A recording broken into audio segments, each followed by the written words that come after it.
evening. This is Harshit, your tech host, back with all that is new in this emerging tech world. Realme is gearing up to introduce the Realme GT5 Pro, a smartphone that promises to redefine Android performance and photography.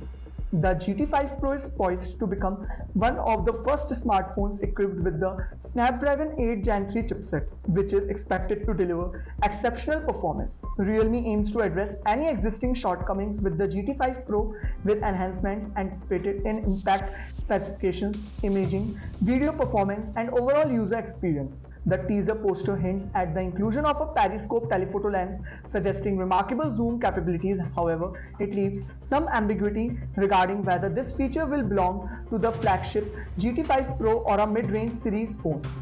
Next up we have John Giannandrea, Apple's Senior Vice President of Machine Learning and AI, provided testimony during the DOJ via Google antitrust trial. iOS 17 introduced a feature allowing users to select different search engines for Safari, offering separate settings for normal browsing and private browsing. While Google remains the default choice for both settings, users now have the ability to change it. The process involves navigating to Settings, Safari, and selecting Search Engine and Private Search Engine, allowing users to easily switch search engines on their iPhones. DuckDuckGo CEO Gabriel Weinberg testified that Google's default status in many mobile browsers can deter users from switching away from Google. Microsoft Surface has undergone notable changes in recent weeks, marked by the departure of Panos Panay just days before a product launch. The company is streamlining its offerings and removing elements that were previously seen as aspirational. The launch of Surface hardware, including the AI Copilot Windows 11 version 23H2 Surface Laptop, Studio 2 Surface Laptop Go 3, Surface Go 4, and Surface Hub 3, seemed to take a backseat. Microsoft's focus has shifted towards more mainstream products, with the foldable screen successor to the Surface Duo reportedly being discontinued. Dictador, a polished drinks company, has made an unconventional move by appointing an AI robot named Mika as its experimental CEO. Mika will oversee various aspects of the company growth, including venture into one-off collectibles, communication, and strategic planning.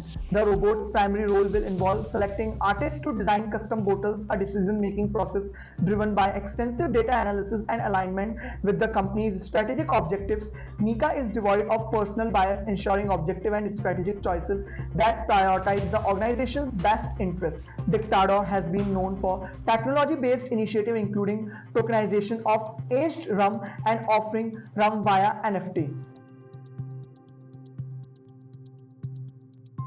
Microsoft is rolling out new features for its AI-powered virtual keyboard app, SwiftKey, available on iPhone and Android devices. The keyboard now incorporates AI camera lenses, enabling users to create photos, videos, and GIFs with different effects thanks to a collaboration with Snap Incorporation, the owner of Snapchat. Users can also generate AI stickers based on their own photos or selfies, which can be shared across messaging apps like WhatsApp and Messenger. Additionally, SwiftKey introduces an editor feature, aiding users in improving grammar, spelling, and punctuation on the go. Users can now create images with Bing Image Creator, providing visual search results from Bing. Microsoft also plans to integrate DALL-E-powered features into SwiftKey generated through text prompts.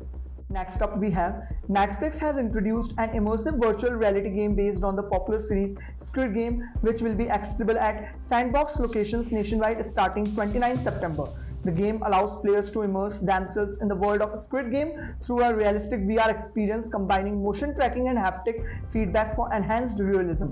Players can participate in games from the series such as Red Light, Green Light, and Cross the Glass Bridge in groups of up to 6. While the game's launch has garnered attention, it has also sparked debates about how it may alter the original intent and themes of the series. At last, Valve is planning to release the Steam Deck 2, but not immediately. The company is assessing a stable performance target for the next couple of years. The Steam Deck offers a fixed performance target for developers, with changes implemented only in response to significant advancement. Valve has not ruled out hardware refreshes or other quality of life improvements in the future. This is Harshit signing off. Stay tuned and follow IT Voice for the latest tech news.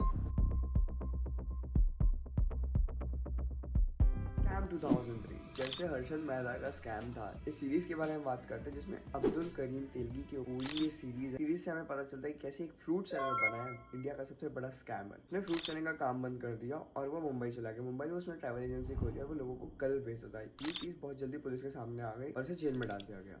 उसकी वहां पे मुलाकात हुई राम रतन सोनी से। उसने idea दी stamp paper के scam के बारे में, बताया कि ये फैक्ट्री, आप इस फैक्ट्री को ले लोगे तो यहाँ पे आप इतने सारे प्रोडक्शन हाउस बना सकते हो। पूरे 30,000 करोड़ का स्कैम कर दिया। ये 30,000 करोड़ का स्कैम है। जब ये सामने आया तो 2001 में इनको जेल हो गई। इनकी जेल होने के बाद 2017 तक ये जेल के अंदर थे, उनकी डेथ हो गई वहाँ पे और ये सीरीज बाहर आ गई। तो आपको भी कैसी लगी सीरीज जरूर कमेंट करके बताइएगा। और जिन लोगों को स्कैम 2003 के बारे में शॉर्ट में जानना है तो इस वीडियो इनके साथ जरूर शेयर करिएगा। मिलते हैं नए वीडियो के साथ। Follow IT shorts for more.